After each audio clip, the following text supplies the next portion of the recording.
I'm Dr. Anthony Maloof of Eyes and Faces and Corneal Oculoplastic Surgery in Sydney, and welcome to this video on tear trough fillers. People come into my practice all the time and ask for fillers around the tear trough. What is the tear trough?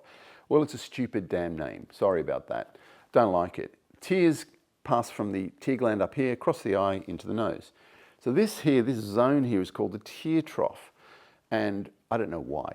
It doesn't make sense to me. I never understood it. It took me ages to work out what the hell people were talking about tear trough deformity.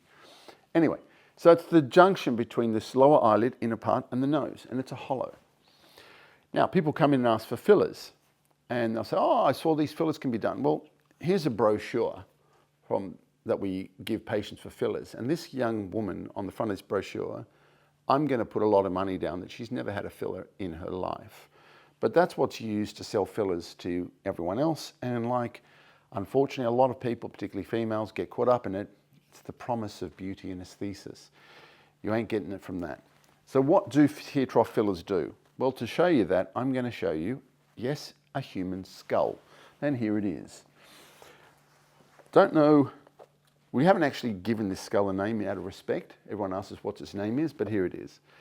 This is your eye socket. This is the piriform fossa of your nose. Eye socket on the other side. And right here, there's a little cavity, a little depression, concavity. That is the tear trough.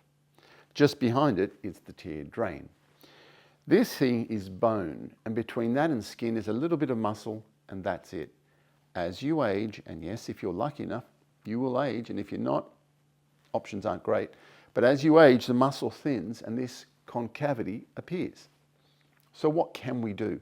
Surgically, very little. I can't fix this surgically, and I tell people this straight to their face. Can't be fixed surgically. Sometimes, depending on the person, we can use a bit of filler around here to reduce the concavity. So a filler is like spack filler in a wall. You've got a hole, fill it. That's all it is. Whatever it's composed of, that's what it does. So we fill it.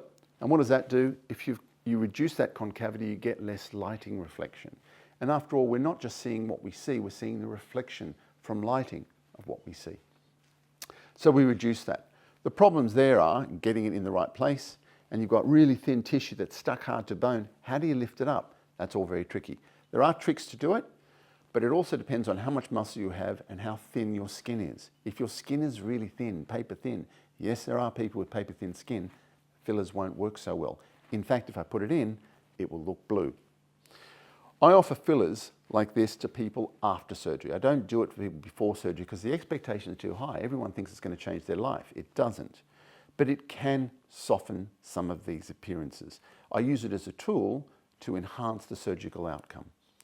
I hope that all makes sense. Tear trough fillers are available. They can improve things, but they're not going to make you beautiful. That comes from within. I'm Dr. Anthony Maloof of Eyes and Faces and Corneal Oculoplastic Surgery in Sydney, and thank you for watching.